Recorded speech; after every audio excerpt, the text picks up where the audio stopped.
Patrik Hutzel from intensivecareathome.com, where we provide tailor-made solutions for long-term ventilated adults and children with tracheostomies at home, and where we also provide tailor-made solutions for hospitals and intensive care units at home, whilst providing quality care for long-term ventilated adults and children with tracheostomies at home.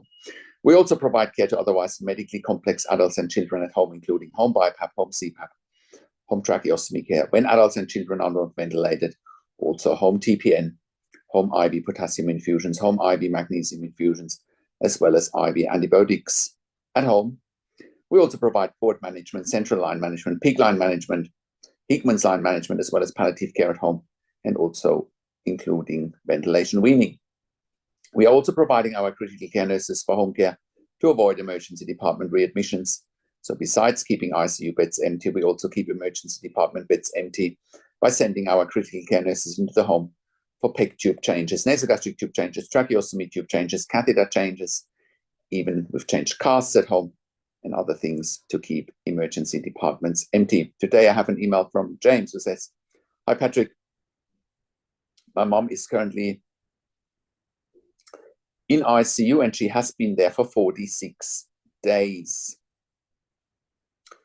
We keep pushing back to the ICU to take her off all medications so she can participate in the physiotherapy and occupational therapy and the breathing trials because she's on a ventilator with tracheostomy and has been for 46 days now. But as soon as the visiting hours are over, they tend to load her up with the medications and she's basically back to square one until she receives dialysis, which clears her system and she's more interactive then. Within 5 minutes of her tracheostomy surgery, we more or less had a case manager in our room with my mom explaining that she won't be able to get off the ventilator. That's not what we've been promised before doing the tracheostomy. The tracheostomy was always meant to be a vehicle or a conduit to get her off the ventilator. And then they said, we should move her towards comfort care. We've convinced them to move away from comfort care because we want her to get better and she wants to get better. And they have been mean and disrespectful to my wife and I ever since. Mom has made strides, but we'd rather get her transferred to home, to get her weaned off the ventilator at home and pursue rehabilitation as she's now, like I said, 46 days in ICU. Any advice on how to approach this with the hospital she's at now?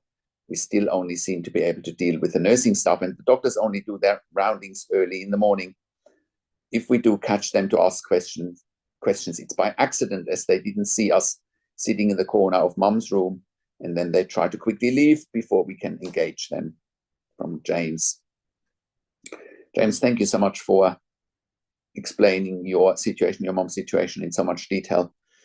Well, clearly the intensive care team has not discussed with you what the next step is and they just want to let her die, but they're also trying to avoid you. Now, there's still many intensive care units out there who still don't understand intensive care at home to the detail, obviously, that we understand it here at intensivecareathome.com. We've been now in business since 2012, right? Which is 12 years now as the time of the recording of this podcast. And clearly, in a situation like that, your mom is much better off at home, much better off at home. The ICU is much better off with sending your mom home. ICU beds cost $5,000 to $6,000 per bed day, right? Let me repeat that. ICU beds cost $5,000 to $6,000 per bed day, right? And that's a lot of money. And intensive care at home costs around 50% of that, right? On top of that, your mom will have quality of life or quality of end of life. You and your family will have quality of life, quality of end of life, right? Because for your mom, because you'll be at home. You'll be in your own surroundings. You won't be stuck in an ICU where it's not noisy. There's light all the time. People running around, other sick people, a lot of hospital bugs. If you don't have an infection, you'll probably get one in ICU. And going home is just the better alternative in a situation like that. It's a no-brainer, as a matter of fact, right? So you're on the right track, and kudos to you that you are doing your research and look for alternatives, because you're realizing it's simply the approach from the ICU isn't working, right? So what we need to do next is look at, the funding source, who's going to pay for it. But the reality is, whoever is paying for the ICU bed, forks out $5,000 to $6,000 per bed day, and would most likely have an interest to reduce that cost to approximately 50% only, right? And ventilation weaning and tracheostomy weaning can be done at home. Rehabilitation can be done at home. Once again, we've shown all of that with intensive care at home. You just need to have a look at our website. You just need to have a look on our case study section. Now, with intensive care at home, we are currently operating all around Australia in all major capital cities, as well as in regional and rural areas.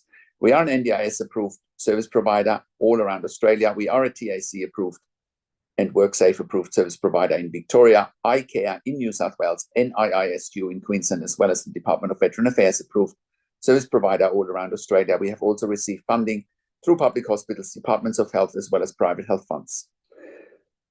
And in your situation, James, we can set up home care just like we've done for all of our clients, dozens of clients over the years, and the service that we provide is evidence-based. You can have a look on our section at intensivecareathome.com, the mechanical home ventilation guidelines, which are evidence-based.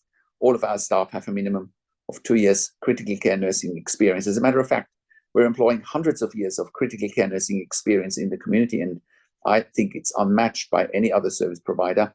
We are the only service provider in Australia in 2024 that has achieved third-party accreditation for intensive care at home. And everything can be organized for home care, James, just by setting up, the home properly. Doesn't necessarily need renovations. Often doesn't. Sometimes it does in rare situations, right?